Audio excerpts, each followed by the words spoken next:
Hello friends, how are you? Welcome back to my channel. അപ്പോൾ ഇന്ന് ഞാൻ പുതിയൊരു വീഡിയോ അപ്ലോഡ് ചെയ്യാണ്.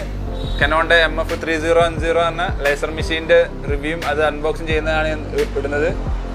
അപ്പം ഇതുവരെ എൻ്റെ ചാനൽ സബ്സ്ക്രൈബ് ചെയ്യാത്തവരാണെങ്കിൽ എൻ്റെ ചാനൽ സബ്സ്ക്രൈബ് ചെയ്യണമെന്ന് പറയുന്നു. ബെൽ ബട്ടൺ നിൽക്കുക. അപ്പോൾ എൻ്റെ പുതിയ നോട്ടിഫിക്കേഷൻ നിങ്ങൾക്ക് കിട്ടുന്നതാണ്, നോട്ടിഫിക്കേഷനായിട്ട് കിട്ടുന്നതാണ്. പിന്നെ നിങ്ങൾ വീഡിയോ ഇഷ്ടപ്പെട്ടാൽ നിങ്ങൾ ഫ്രണ്ട്സാക്കും ഷെയർ ചെയ്യാൻ മറക്കരുത്. അപ്പോൾ നമുക്ക് വീഡിയോ കാണാം.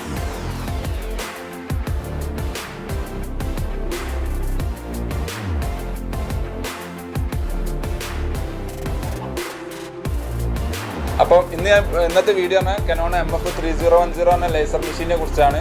മെഷീനെ കുറിച്ച് പറയാനാണെങ്കിൽ പ്രത്യേകിച്ചൊന്നും പറയാനില്ല, കാരണം അത്രയും അപാര പെർഫോമൻസ് ഉള്ള മെഷീനാണ്. മെയിൻ്റനൻസ് കമ്മിയാണ്. കംപ്ലയിൻറ്റ്സ് എപ്പോഴെങ്കിലും ഏതെങ്കിലും ഒരു മോഡലിന് മാത്രമേ കംപ്ലയിൻറ്റ് വരുന്നുള്ളൂ. അപ്പോൾ നമ്മൾ ഓഫീസ് പർപ്പസിനൊക്കെ ഏറ്റവും നല്ല ഉഷാർ മെഷീനാണിത്. ലേസർ മെഷീനാണ്, അതായത് നമുക്ക് ഇടയ്ക്ക് റീഫില്ല് ചെയ്യേണ്ട ആവശ്യമുണ്ടാവും. ടാങ്ക് പ്രിൻ്ററോ മറ്റോ എനിക്ക് ടാങ്ക് കാറ്റജും അല്ല, ലേസർ മെഷീനാണ്. അതായത് ഒരു ഒറ്റ റീഫില്ലിങ് നമുക്ക് മാക്സിമം 1500 വരെ കോപ്പി കിട്ടും. പിന്നെ ഇത് ആൾ ഇൻ വൺ മെഷീനാണ്, അതായത് സ്കാൻ ചെയ്യുക, കോപ്പി ചെയ്യുക, പ്രിൻ്റ് ചെയ്യാം. ഈ 3 ഫംഗ്ഷൻ ഇതിൽ നടക്കുന്നതാണ്. പിന്നെ ഈ മെഷീനെ കുറിച്ച് പറയുകയാണെങ്കിൽ കാറ്റജ് പറഞ്ഞാൽ 925 കാറ്റജ് സീരീസ് ആണ് വരുന്നത്. അതായത് ഒരു 1500 ചെറിയ കാറ്റജാണ്, അതാണ് ഇതിൻ്റെ ചെറിയൊരു ഡീമെറിറ്റ് ഉള്ളത്. ബാക്കി എല്ലാം കൊണ്ടും ഇത് 100% നല്ല ഉഷാർ ഓഫീസ് പർപ്പസിന് പറ്റിയ ഒരു മെഷീനാണ്. പിന്നെ ഇതിൽ നമുക്ക് വേണമെങ്കിൽ ഫോട്ടോസ്റ്റാറ്റ് എടുക്കുന്ന സമയത്ത് നമുക്ക് ഇതിൽ കോപ്പി സെറ്റ് ചെയ്യാൻ കഴിയും. അങ്ങനെ ഒരു ഫീച്ചർ പാടുണ്ട്. കാരണം നമുക്ക് എത്ര സെറ്റ് വേണം, 1, 2, 5 കോപ്പി 10 കോപ്പി വേണമെങ്കിൽ നമുക്ക് സെറ്റ് ചെയ്താണ്ട് ഒറ്റ ബട്ടൺ നിൽക്കി കഴിഞ്ഞാൽ അത് ആ കോപ്പി അത്രയും കോപ്പി പ്രിൻ്റ് ചെയ്താണ്ട് വരുന്നതാണ്.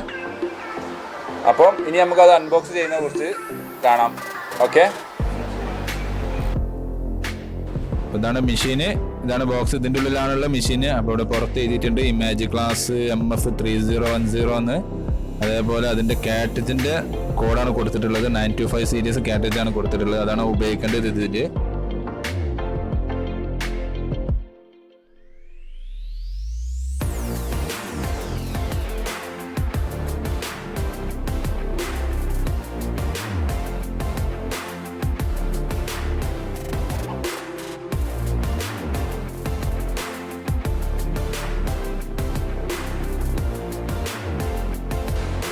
അപ്പോൾ അതുപോലെ കത്തി ബ്ലേഡ് അങ്ങനെ ഉപയോഗിച്ചാണ് ഞാനിത് ടാപ്പ് ഞാൻ കട്ട് ചെയ്ത് തുറക്കുകയാണ്.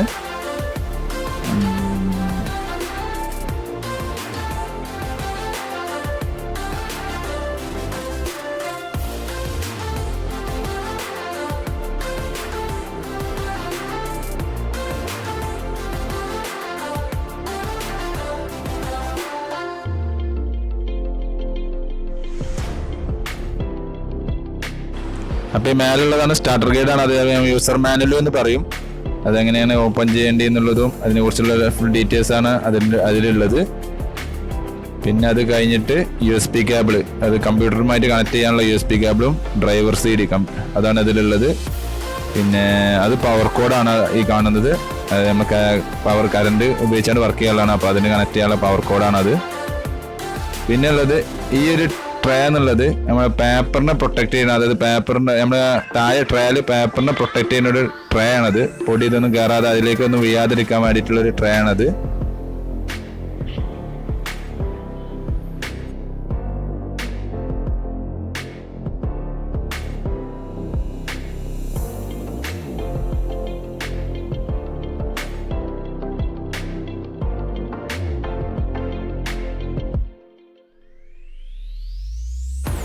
തെർമോക്കോളെല്ലാം മാറ്റിയിട്ട് എടുക്കുന്ന സമയത്ത് പ്രത്യേകം കെയർ ചെയ്താണ്ട് വേണം എടുക്കാൻ. ഡാമേജ് ആവാതെ ശ്രദ്ധിക്കുക. ഡാമേജ് ആയി കഴിഞ്ഞാൽ ഇതിന് വാറണ്ടി കവറേജ് കിട്ടൂല. അപ്പോൾ അത് എടുക്കുമ്പോൾ വളരെ കെയർ ചെയ്താണ്ട് സൂക്ഷിച്ചെടുക്കണം. ഇപ്പം ഞാൻ അതിൽ നിന്ന് എടുത്ത് വെച്ചാണ്ടുള്ളൊരു വീഡിയോ ആണ് ഇത്. അപ്പം അതിലുള്ള മെയിനിലുള്ള കവറ്, പ്ലാസ്റ്റിക് കവറ് റിമൂവ് ചെയ്യാണ്.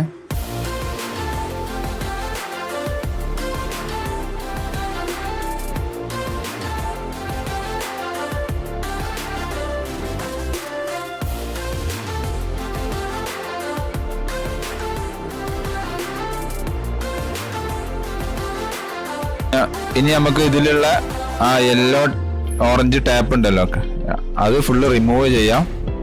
അതിൽ മുകളിലുള്ള താഴെയുള്ളൊക്കെ കുറേ ടാപ്പുകളുണ്ടല്ലോ, അത് റിമൂവ് ചെയ്യൽ നിർബന്ധമാണ്. അതായത് അവിടേക്ക് കാണുന്നു അതൊക്കെ എല്ലാം റിമൂവ് ചെയ്യണം.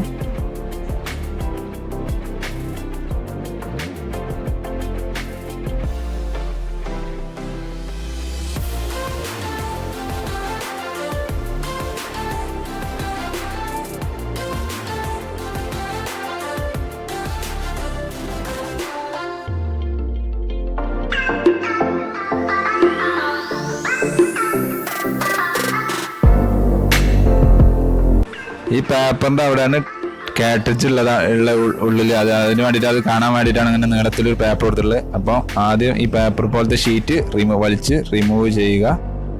അതല്ലെങ്കിൽ നമുക്ക് കാട്രിഡ്ജ് 2 തെർമോകോൾ പീസ് ഉണ്ടല്ലോ, അത് ആദ്യം റിമൂവ് ചെയ്യണം. പിന്നെ അപ്പോൾ ആ പേപ്പർ പീസ് കിട്ടും.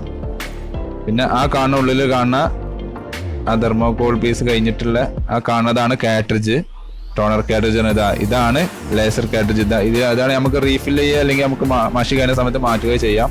ഇപ്പോൾ കാട്രിഡ്ജ് ഊരി കഴിഞ്ഞാൽ അതിൻ്റെ ഉള്ളിൽ ഇതേപോലെ ഒരു പ്ലാസ്റ്റിക് പീസ് ഉണ്ട്, അത് നിർബന്ധമായിട്ട് റിമൂവ് ചെയ്യണം, ഇല്ലെങ്കിൽ പ്രിന്റ് വരില്ല, പേപ്പർ ജാം അല്ലെങ്കിൽ ബ്ലാങ്ക് പേജ് ആയിരിക്കും വരിക. പിന്നെ ഈ കാട്രിഡ്ജിലുള്ള ആ യെല്ലോ പ്ലാസ്റ്റിക് പീസ് ഉണ്ടല്ലോ, അത് റിമൂവ് ചെയ്യണം. അത് ആ സെൻസറിനുള്ള അത് ഡിറ്റക്ട് ചെയ്യാൻ വേണ്ടിയിട്ടും. പിന്നെ ഡ്രമ്മിൻ്റെ അവിടെയുള്ളൊരു കോട്ടിംഗ് ഉണ്ട്, അതാണ് ആ കാട്രിഡ്ജിന്മേൽ കാണുന്ന ആ സൈഡിൽ കാണുന്നത്. അത് നേരെ അത് പിടിച്ചാണ് നേരെ വലിച്ചാൽ മതി, അത് പോന്നോളൂ.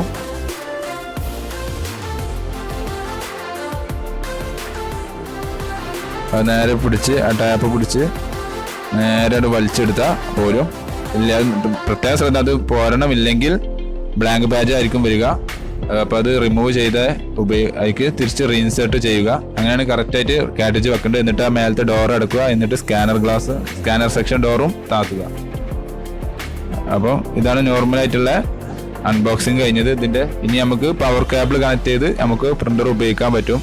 ഇനി നേരത്തെ കണ്ട ഗ്ലാസ് പീസ് ഉണ്ടല്ലോ, അത് ഇവിടെയാണ് വെച്ചെടുക്കേണ്ടത്. അവിടെ നമ്മൾ പേപ്പർ വെക്കേണ്ട ട്രേയാണ് താഴെ കണ്ടത്, അതിൽ നമുക്ക് പേപ്പറിന് പ്രൊട്ടക്ട് ചെയ്യുന്ന രീതിയിലാണ് ആ ഗ്ലാസ് പീസ് വെച്ചെടുക്കേണ്ടത്. ഓക്കെ.